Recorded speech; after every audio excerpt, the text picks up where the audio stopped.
Hi everyone and welcome to our presentation for assignment2. Our project is called Cross-Platform Analysis of Australian Public Opinion on Elections, Wars and Tariffs. In this project, we built a crowd-based system that collected and analyzes real-time social media data to explore how people feel about key public issues. Okay, next slide. There are our team members' information. Okay, here a quick overview of what we'll be covering.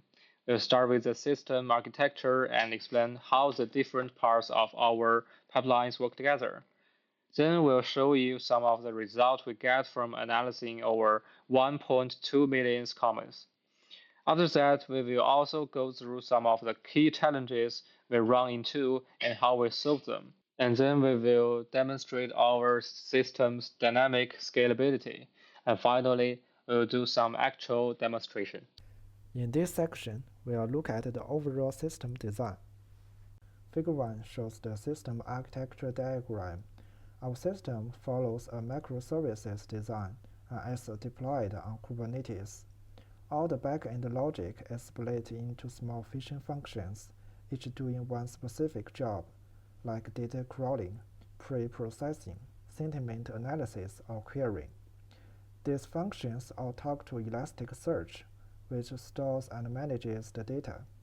Because everything is separated, the system is highly modular and easy to maintain. It's also fault tolerant. If one function fails, it doesn't crash the whole system. We can also scale it easily, either by running more replicas or adding new functions as we bring in new data sources or topics. Figure 2 shows the end-to-end query flow.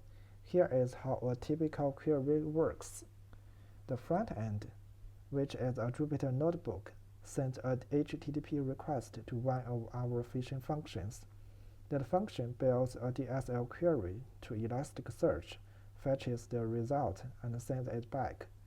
This setup keeps the front end completely separate from the back-end logic, so the front end doesn't need to understand the database schema or any query syntax, which makes development a lot easier and much more flexible.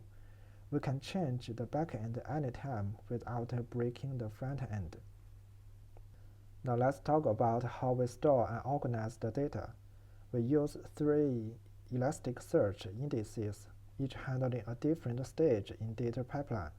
First, we have social comments, which store raw data from Reddit, Mastodon, and Blue Sky.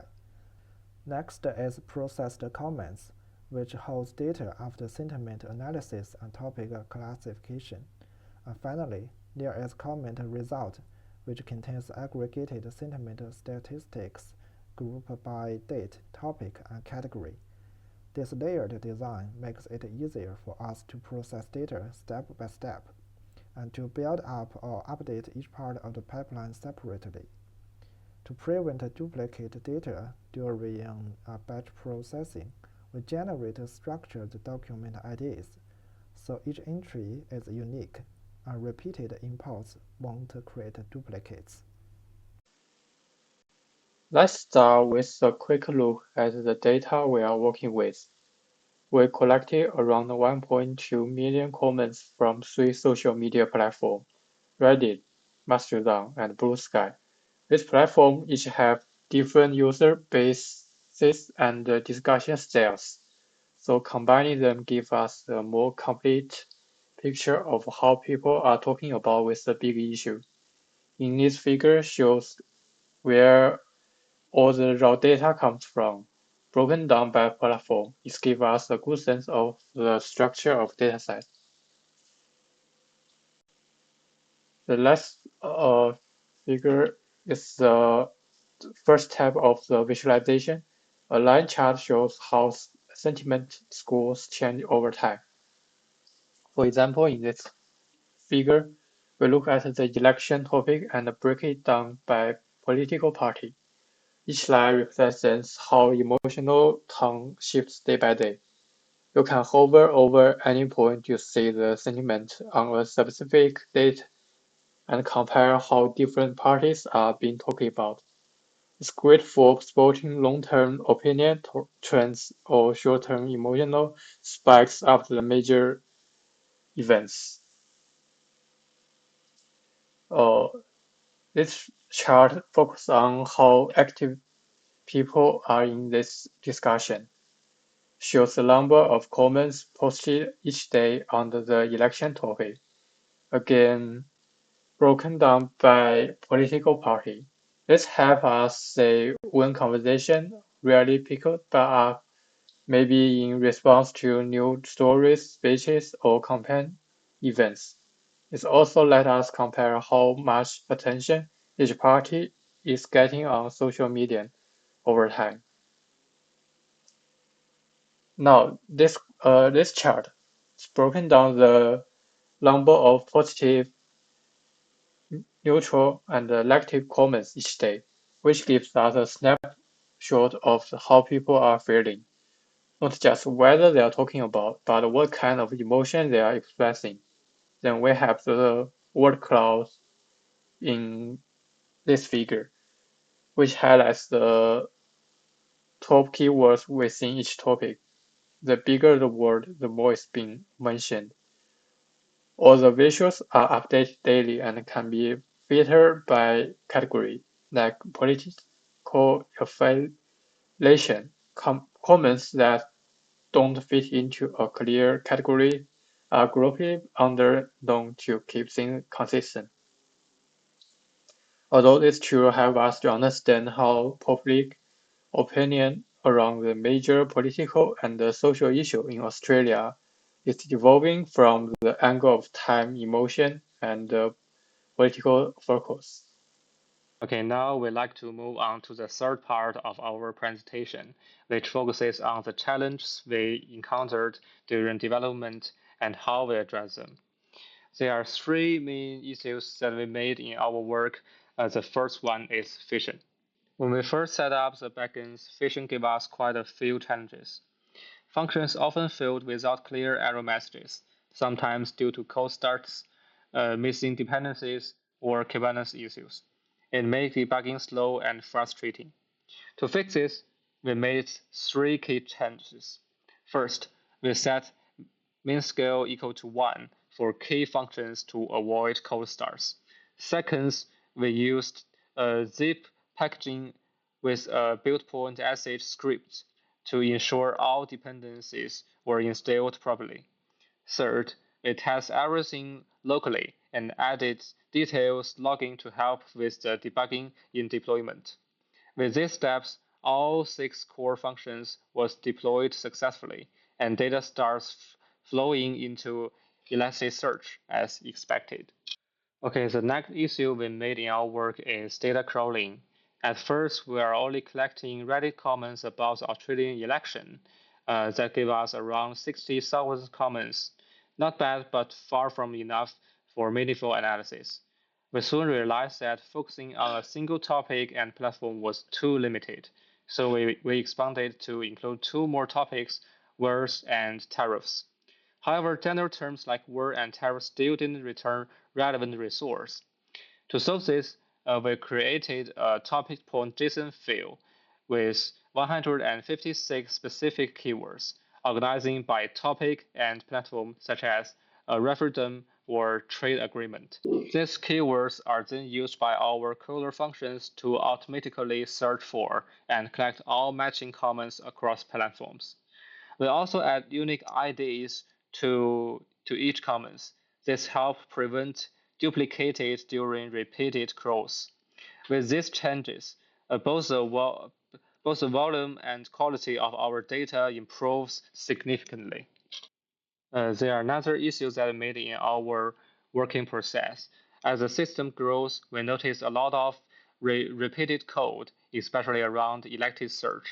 Functions like data crawlers and sentiment processors were all doing the same thing, collecting to ES, format data, write documents. It makes the code harder to manage and more error prone.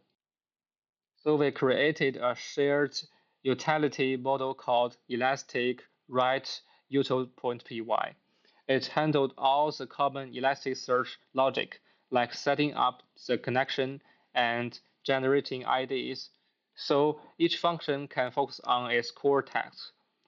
This made our codebase much clearer and more consistent, and is now easier to maintain and extend. And then, one of the main goals when we built this system was to make sure it could scale dynamically. And we've done that in 3 ways: by topic, by platform, and by functionality.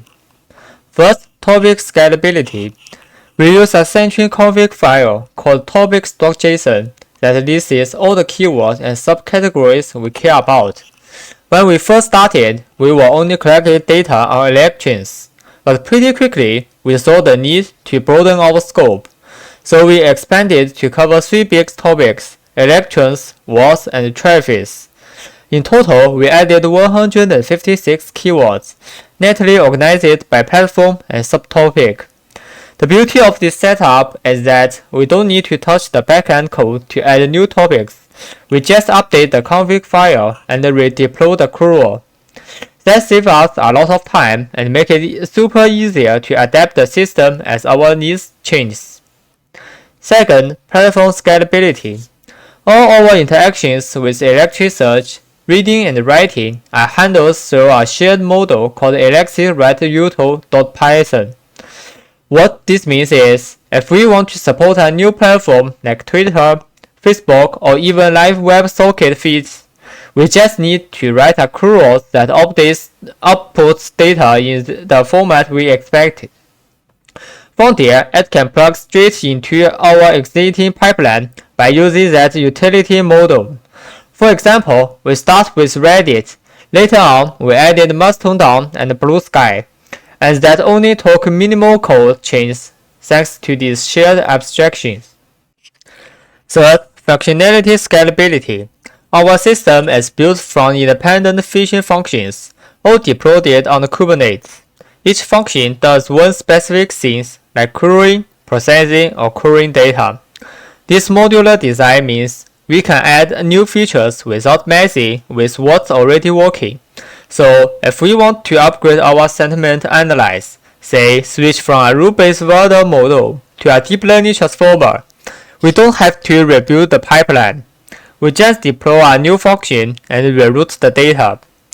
The same goes for adding other analysis tools like keyword extraction, topic modeling, or bot detection. Each can be added as its own function, running separately. So overall, these modular and serverless architectures give us a ton of flexibility. Whether we need to bring in more data sources, run more advanced analysis, or pivot to new research topics, the system is all ready to grow with us. Now I want to demonstrate our front-end system based on Jupyter Notebook to you. Before we run, make sure that you configure the cluster correctly and configure the port forwarding to our fission. And you can type which is the earliest day to pull data from, and run all. The scripts will collect data from the back end.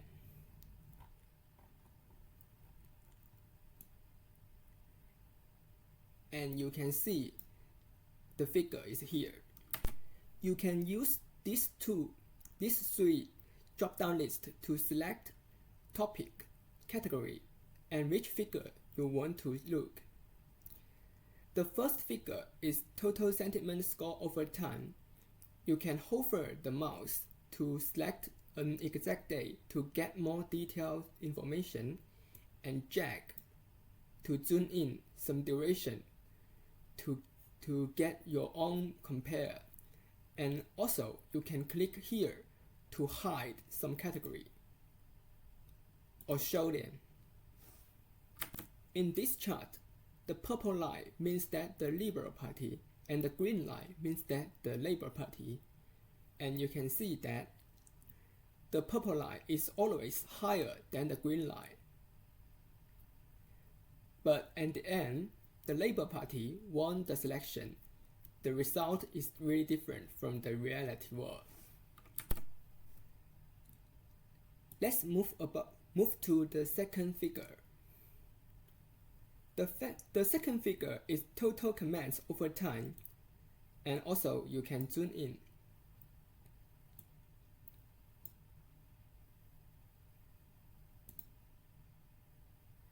We can see that the Liberal Party has more commands than the Labour Party. And about the third figure,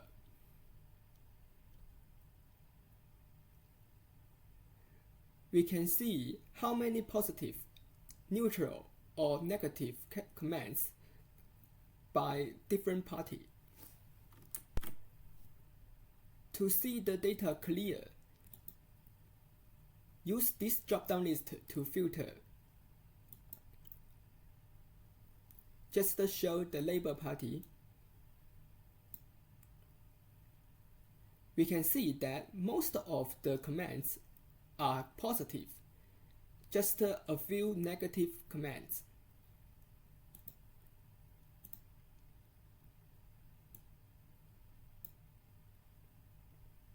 The same results is shown by the Liberal Party. To explore more results, you can select the topic, like the tariffs.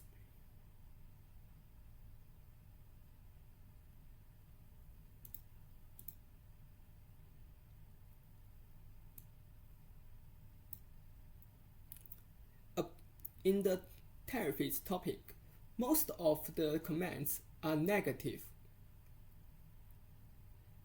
And in the topic words,